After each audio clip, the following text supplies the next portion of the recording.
tengah gemerlap Baghdad, datanglah seorang tokoh agama dari Persia, Uskup Nestorios, seorang pria yang terkenal akan kesombongan dan kecerdasannya yang arogan.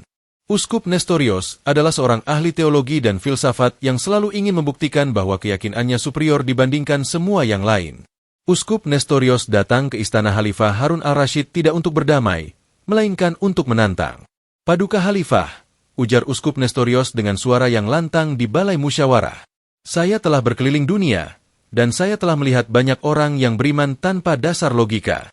Saya ingin membuktikan bahwa ajaran kami memiliki akal yang paling murni dan paling kuno.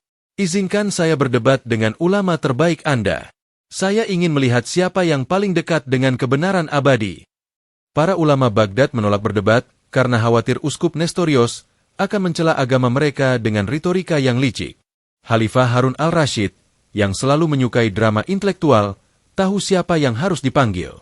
Panggil Abu Nawas, perintah Khalifah. Hanya dia yang bisa mengalahkan kesombongan dengan kecerdikan. Ketika Abu Nawas tiba, Uskup Nestorios memandangnya dari atas ke bawah. Inikah ulama terbaik Anda, Paduka? Cibir Uskup Nestorios. Dia terlihat seperti penyair jalanan, bukan ahli teologi. Saya telah menghabiskan 50 tahun mempelajari kitab suci. Apa yang sudah kau pelajari, Tuan Abu Nawas? Abu Nawas tersenyum santai. Hamba telah mempelajari satu hal, Uskup, yaitu, semua manusia adalah sama di hadapan Tuhan, dan kesombongan adalah tirai paling tebal yang menghalangi kebenaran. Omong kosong, balas Uskup Nestorios. Jika kau ingin berdebat denganku, kau harus membuktikan bahwa Tuhan MU lebih agung dari yang kami yakini, dan kau harus melakukannya dengan logika, bukan puisi. Uskup Nestorios mengajukan tantangan pertama yang mustahil. Ia menunjuk ke arah jendela istana yang menampakkan seberkas cahaya matahari yang masuk ke ruangan. Dengarkan aku, Abu Nawas, kata Uskup. Kami percaya bahwa 7 adalah angka suci dan mewakili kesempurnaan Tuhan. Jika Tuhan MU Maha Agung, Dia pasti mampu menciptakan keajaiban yang tak bisa dipecahkan oleh akal manusia. Pertanyaan 1. Aku ingin kau menjelaskan kepadaku secara logis, mengapa cahaya, yang terlihat putih dan tunggal, ketika melewati kaca atau air, tiba-tiba terpecah menjadi 7 warna yang berbeda? Mengapa bukan 6 atau 8? Buktikan bahwa kehendak Tuhan MU secara logis harus menciptakan 7 warna pelangi. Jika kau gagal, maka kau mengakui bahwa Tuhan MU hanya menciptakan keajaiban yang tak masuk akal. Ini adalah jebakan brilian. Uskup Nestorios meminta Abu Nawas untuk menjelaskan fenomena fisika, dispersi cahaya, dengan logika teologis, dan memaksanya membenarkan angka 7 sebagai keharusan ilahi. Abu Nawas tidak gentar. Ia berjalan ke arah jendela, menatap cahaya yang terpecah itu sejenak, lalu menatap Uskup Nestorios. Abu Nawas tidak berbicara tentang fisika atau kitab suci. Ia berbicara tentang kesombongan dan kesempurnaan. Uskup Nestorios, ujar Abu Nawas, Tuhanku tidak menciptakan 7 warna karena dia terikat oleh angka. Tuhanku menciptakan 7 warna karena dia ingin mengajari manusia tentang kekurangan, imperfection. Abu Nawas menjelaskan, bayangkan Tuhan, dalam keagungannya, adalah cahaya putih yang sempurna dan tunggal. Cahaya putih itu adalah segala yang ada, tanpa kekurangan, tanpa perlu bukti. Namun, Uskup, kita semua adalah makhluk yang terbatas, bukan cahaya sempurna. Abu Nawas kemudian menunjuk ke kaca jendela yang memecah cahaya. Ketika cahaya putih yang sempurna itu melewati media yang rapuh dan terbatas, seperti kaca atau hati yang sombong, cahaya itu pasti akan terpecah. Cahaya itu terpecah menjadi 7 warna, merah, jingga, kuning, hijau, biru, nila, ungu, karena mata manusia yang terbatas tidak mampu melihat cahaya putih yang tunggal. Angka 7, lanjut Abu Nawas, bukan keharusan Tuhan, melainkan batasan mata kita. Itu adalah batas kemampuan kita untuk memahami kesempurnaan. Tuhan memecah cahaya untuk kita, bukan karena Dia harus, tetapi karena Dia tahu kita tidak akan mampu melihat keagungannya jika tidak dipecah-pecah menjadi bagian yang dapat kita pahami. Abu Nawas menyimpulkan, Tuhanku menciptakan 7 warna bukan untuk membuktikan kesempurnaannya, Uskup, melainkan untuk menunjukkan keterbatasanmu. Keagungan Tuhan terlihat saat Dia merendahkan dirinya untuk menyesuaikan diri dengan kelemahan indera manusia yang rapuh. Uskup Nestorios terdiam. Abu Nawas telah membalikan argumennya. 7 warna bukanlah bukti kesempurnaan Tuhan, melainkan bukti kelemahan manusia yang hanya bisa melihat keagungan secara parsial. Khalifah Harun al-Rashid, yang kagum dengan kejeniusan ini, tersenyum. Uskup Nestorios, meskipun kesal karena argumennya dibalik, tidak bisa menyangkal logika yang diucapkan Abu Nawas. Setelah dikalahkan dengan logika, keterbatasan manusia, dalam masalah 7 warna, Uskup Nestorios semakin geram. Ia menyadari Abu Nawas berbahaya, karena mampu membalikan argumen yang kaku. Uskup memutuskan untuk menyerang langsung ke inti agama, yaitu konsep kebenaran yang tunggal, al-haq. Di hari berikutnya, perdebatan dilanjutkan di balai musyawarah. Uskup Nestorios berdiri tegak di hadapan Abu Nawas. "Tuan Abu Nawas," ujar uskup, "kau ahli dalam perumpamaan. Namun, agama bukan hanya perumpamaan. Tuhan adalah satu dan tunggal. Logikanya, jika tujuannya hanya satu, maka jalannya pun hanya boleh satu."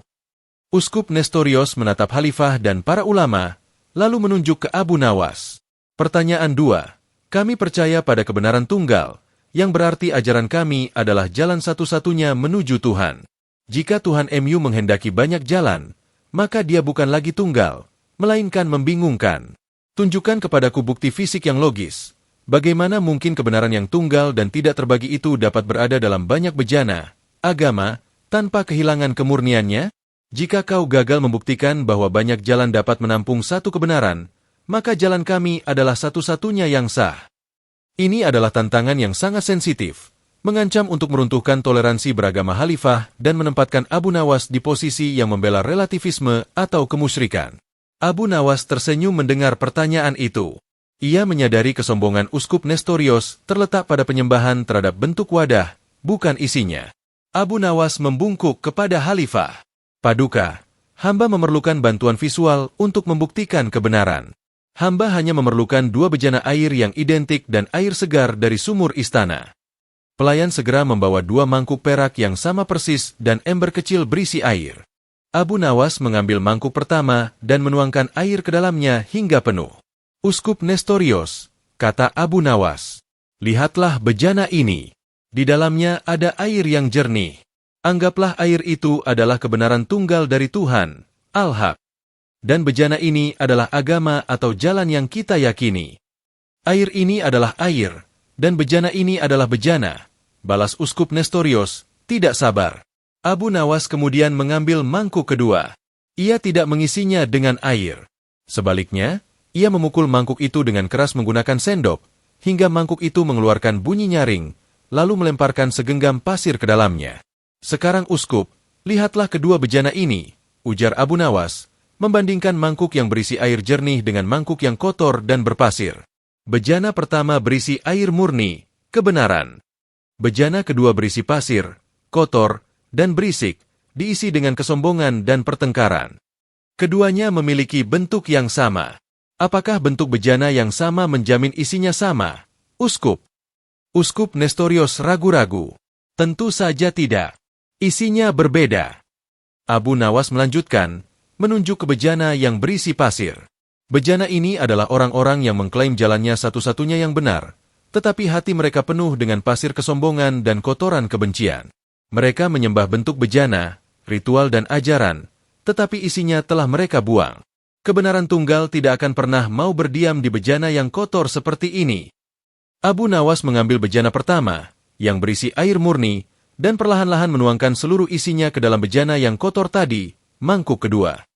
Air jernih itu segera bercampur dengan pasir dan kotoran. Abu Nawas lalu menatap Uskup Nestorios dengan tatapan tajam. "Uskup, Anda bertanya bagaimana kebenaran yang tunggal dapat berada dalam banyak bejana. Jawabannya adalah, air tidak pernah peduli dengan bentuk bejananya. Air hanya peduli dengan kemurnian isinya. Jika bejana Anda bersih dari kesombongan, air kebenaran akan masuk ke dalamnya. Tidak peduli bejana Anda berbentuk mangkuk, cawan, atau kendi. Kebenaran Tuhan tidak terbagi, tetapi bejanalah yang membagi dan mengotori kebenaran itu dengan kesombongan dan klaim satu-satunya." Abu Nawas menyimpulkan, sambil meletakkan kedua mangkuk itu. Kebenaran adalah air yang sama. Tugas kita bukanlah untuk berdebat tentang bentuk bejana siapa yang paling indah, melainkan untuk memastikan bejana kita bersih agar air kebenaran mau berdiam di dalamnya. Jika jalannya benar, maka ia akan membawa kepada air yang sama, bukan kepada kebohongan. Uskup Nestorios terkejut. Logikanya yang kaku tentang satu jalan kini hancur di hadapan perumpamaan air dan bejana. Ia menyadari bahwa klaimnya tentang satu-satunya jalan berasal dari kesombongan, bukan dari logika murni. Khalifah Harun al-Rashid bertepuk tangan. Abu Nawas, kau telah membuktikan bahwa kemurnian hati lebih penting daripada bentuk ritual. Uskup Nestorios, bejanamu masih kotor oleh pasir. Uskup Nestorios menundukkan kepalanya, mengakui kekalahannya dalam argumen ini. Namun, ia belum sepenuhnya menyerah. Setelah kekalahan memalukan mengenai 7 warna dan bejana kebenaran, Uskup Nestorios kembali ke majelis dengan rencana yang matang. Ia ingin menyerang konsep keadilan ilahi Abu Nawas dengan logika yang kejam, membandingkannya dengan ajarannya sendiri yang ia klaim lebih manusiawi. Tuan Abu Nawas, ujar Uskup Nestorios, suaranya kini terdengar serius dan menyentuh sisi emosional. Kita telah berbicara tentang cahaya dan air. Sekarang mari kita bicara tentang hal yang paling penting, dosa dan pengampunan. Uskup Nestorios menatap sekeliling. Pertanyaan 3. Jika Tuhanmu maha adil, maka setiap dosa harus dibalas setimpal. Hukum buta mata, nyawa dibalas nyawa. Tapi, jika Tuhanmu juga maha pengasih, Dia harus mengampuni setiap dosa, tanpa syarat. Bagaimana mungkin Tuhanmu bisa menjadi maha adil dan maha pengampun pada saat yang bersamaan? Jika Dia mengampuni semua pencuri, Dia tidak adil bagi korban. Jika Dia menghukum semua, Dia tidak pengasih. Buktikan kepadaku, Abu Nawas, bagaimana keadilan dan pengampunan bisa menyatu secara logis di hadapan dosa. Ini adalah dilema teologis klasik yang dikenal sebagai masalah keadilan dan belas kasihan, suatu jebakan yang memaksa Abu Nawas memilih satu sifat Tuhan di atas yang lain. Abu Nawas meminta waktu sejenak. Ia meminta pelayan membawa 2 benda sederhana, sepotong kain linen yang sangat mahal dan sebuah mangkuk kecil berisi bara api yang menyala. Abu Nawas mengambil kain linen mahal itu dan menunjukkannya kepada Uskup Nestorios. Uskup, anggaplah kain linen mahal ini adalah dosa seorang manusia. Kain itu berharga karena telah dirajut dari waktu, niat, dan pilihan manusia. Kerusakan sekecil apapun pada kain ini adalah kerugian yang besar. Itulah keadilan. Setiap kerusakan harus dihitung. Abu Nawas kemudian mengambil bara api. Dan ini, Uskup, adalah api pengampunan dari Tuhan. Api ini maha kuasa, dan mampu menghancurkan apapun yang disentuhnya. Jika api ini menyentuh kain ini, kain itu akan hangus tak bersisa.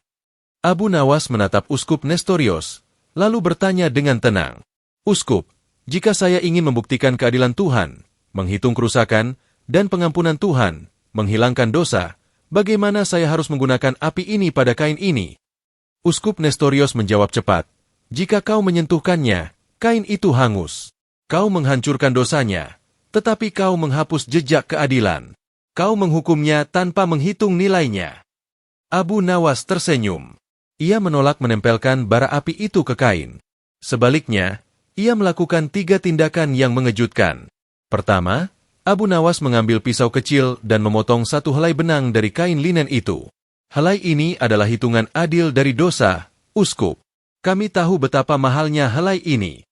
Kedua, Abu Nawas memberikan helai benang yang terpotong itu kepada Uskup. Ambillah ini sebagai pengakuan atas kerusakan yang telah terjadi. Ketiga, Abu Nawas melempar kain linen yang masih utuh secara fisik, hanya kurang 1 helai benang, ke dalam udara. Uskup, seru Abu Nawas. Tuhan Maha Pengampun, tetapi Dia juga Maha Adil. Keadilannya adalah menghitung setiap helai benang yang rusak. Begitu Dia menghitung dan kita mengakuinya, dengan helai benang, Dia tidak perlu menghanguskan seluruh kain. Abu Nawas menjelaskan filosofinya. Keadilan Tuhan terwujud dalam pengakuan kita terhadap harga dari setiap dosa, seperti memotong sehelai benang. Pengampunan Tuhan terwujud dalam keputusannya untuk tidak menggunakan api pembalasan, bara api, untuk menghanguskan seluruh keberadaan kita, kain utuh. Dia membiarkan kain itu tetap ada di dunia, meskipun sehelai benangnya sudah tercatat hilang.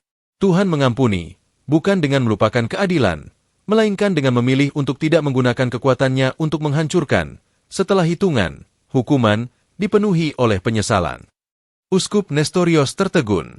Abu Nawas telah membuktikan bahwa keadilan, perhitungan kerusakan, dan pengampunan, penolakan untuk menghancurkan, adalah dua aksi simultan yang dapat dilakukan oleh Tuhan tanpa saling meniadakan. Abu Nawas, seru Khalifah Harun al-Rashid, kau telah mendamaikan belas kasihan dan keadilan. Kau telah menunjukkan bahwa Tuhan memilih untuk menyelamatkan, bahkan setelah dia mencatat kerusakan. Uskup Nestorios perlahan membungkuk. Rasa sombongnya kini mulai terkikis oleh kekaguman. Tuan Abu Nawas, kata uskup, Anda telah mengajari saya hari ini. Tuhan tidak adil meskipun dia mengampuni, tetapi dia mengampuni karena dia adalah keadilan itu sendiri. Uskup Nestorios, yang kini kehilangan sebagian besar kesombongannya dan mulai menghormati kecerdasan Abu Nawas, memutuskan untuk mengajukan pertanyaan yang melampaui logika moral dan fisik. Ia akan menyerang misteri waktu dan nasib, domain yang hanya diketahui oleh Tuhan. Di hadapan majelis yang tegang, Uskup Nestorios berkata, Tuan Abu Nawas, Anda telah membuktikan sifat Tuhan dalam keadilan, kekuatan, dan belas kasihan. Sekarang, mari kita bicara tentang kuasa Tuhan atas waktu. Uskup Nestorios menunjuk ke seluruh majelis. Pertanyaan 4. Jika Tuhanmu Maha Tahu dan Maha Kuasa, Dia pasti sudah tahu nasib setiap orang di ruangan ini. Tuhan tahu siapa yang akan masuk surga dan siapa yang akan masuk neraka, bahkan sebelum orang itu lahir. Jika nasib kita sudah ditetapkan, mengapa Tuhan repot-repot menunggu dan membiarkan kita hidup, berbuat baik, atau berbuat jahat? Mengapa Tuhan tidak segera mengambil kita semua dan menempatkan kita di tempat yang Dia tahu kita pantas dapatkan, sehingga waktu menjadi sia-sia? Ini adalah pertanyaan filosofis yang mendalam. Tujuan dari waktu dan kehidupan di hadapan Tuhan yang Maha Tahu. Mengapa Tuhan menunda takdir? Abu Nawas tersenyum, menyadari bahwa Uskup Nestorios kini tidak lagi mencari kelemahan Tuhan, melainkan mencari makna dari keberadaan manusia. Abu Nawas meminta para pelayan istana untuk meletakkan sehelai tirai bludru yang sangat indah di antara dirinya dan Uskup Nestorios. Tirai itu tebal dan tertutup rapat. Lalu, Abu Nawas meminta sebuah mangkuk kecil berisi dupa, kemian, yang sangat harum dibakar di sisi tirai milik Uskup Nestorios. Uskup Nestorios, kata Abu Nawas, suaranya terdengar lembut dan misterius dari balik tirai. Anggaplah tirai ini adalah waktu yang membentang di hadapan kita. Di balik tirai ini ada masa depan abadi yang sudah diketahui Tuhan. Dan dupa ini adalah nasib baik, pahala, yang telah disiapkan untukmu. Kau benar, Uskup. Tuhan Maha Tahu bahwa dupa ini akan menghasilkan aroma yang sangat harum. Dia tidak perlu menunggu hingga dupa ini habis terbakar untuk tahu betapa wanginya aroma itu. Abu Nawas kemudian mengajukan pertanyaan balasan yang menyentuh hati uskup. Jika Tuhan sudah tahu dupa ini akan beraroma wangi, dan Dia bisa langsung membawamu ke surga tanpa perlu waktu, mengapa Dia menunda dan membiarkan waktu, tirai, ini tetap ada? Abu Nawas memberi jeda, membiarkan aroma dupa yang harum memenuhi ruangan, meskipun Uskup Nestorios tidak bisa melihat apinya. Jawabannya, Uskup, adalah karena Tuhan ingin kita, di sisi tirai ini, menghirup prosesnya. Tuhan tidak perlu menunggu karena ilmunya mutlak, tetapi manusia yang butuh proses menunggu. Kita perlu waktu untuk menikmati aroma ketaatan kita, aroma penyesalan kita, dan aroma keimanan kita, sebelum tirai itu dibuka. Abu Nawas menjelaskan lebih lanjut. Bayangkan saja, Uskup, apakah Anda ingin mendapatkan hadiah pahala, atau Anda ingin mendapatkan rasa kenikmatan dari pahala itu setelah berusaha keras? Aroma ketaatan inilah yang membuat surga terasa lebih manis, karena kita telah merasakan pahitnya perjuangan di dunia. Uskup Nestorios tidak dapat membantah. Ia memahami bahwa waktu bukanlah penantian bagi Tuhan, melainkan kesempatan bagi manusia untuk merasakan dan menghargai setiap langkah yang diambil. Uskup Nestorios perlahan bangkit, berjalan ke tirai, dan menggesernya. Ia melihat dupa yang masih membara dan tersenyum. Tuan Abu Nawas, ujar Uskup Nestorios, kini tanpa sedikit pun kesombongan. Anda telah mengajari saya hari ini bahwa waktu bukanlah penjara yang menunda takdir, tetapi dapur yang mematangkan jiwa. Tuhan tidak membutuhkan waktu untuk mengetahui kita, tetapi kita membutuhkan waktu untuk menghargai pengetahuannya. Uskup Nestorios kemudian berbalik menghadap Khalifah Harun al-Rashid. Paduka yang mulia, saya mengakui kekalahan saya yang mutlak. Abu Nawas adalah seorang ulama sejati. Ia mengalahkan kesombongan saya bukan dengan retorika agama, tetapi dengan kecerdikan yang paling manusiawi dan kerendahan hati yang paling ilahi.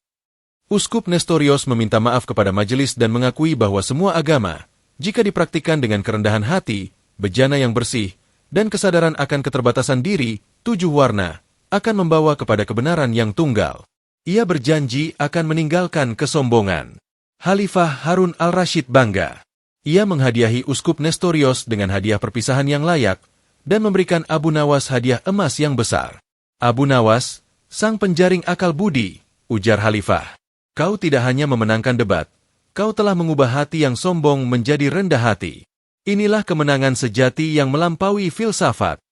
Dengan demikian, perdebatan besar dan panjang antara Abu Nawas dan pendeta yang sombong pun berakhir dengan kemenangan akal yang rendah hati. Setelah perdebatan terakhir mengenai waktu dan keterbatasan akal selesai, Baghdad memasuki era baru yang ditandai oleh toleransi intelektual dan spiritual. Kemenangan Abu Nawas atas Uskup Nestorios tidak berakhir dengan hukuman atau pengusiran, melainkan dengan persahabatan yang tak terduga. Uskup Nestorios, yang kini telah melepaskan kesombongannya, tinggal di Baghdad selama beberapa bulan. Ia dan Abu Nawas sering terlihat duduk bersama di taman istana, membahas filsafat dengan nada yang ramah dan saling menghargai. Uskup Nestorios mengakui bahwa kesombongan telah membutakannya terhadap kebenaran yang sederhana, dan Abu Nawas telah menjadi gurunya. Sebagai simbol perdamaian dan kerendahan hati intelektual, Khalifah Harun al-Rashid memerintahkan penanaman sebuah pohon besar di tengah balai musyawarah. Pohon itu diberi nama pohon akal budi. Pohon ini, ujar Khalifah saat peresmiannya, mewakili ajaran Abu Nawas. Akal kita harus memiliki akar yang dalam, kepercayaan, batang yang kokoh, logika, dan daun yang menaungi kerendahan hati. Jika akal kita sombong, ia akan menjadi pohon yang rapuh dan mudah tumbang.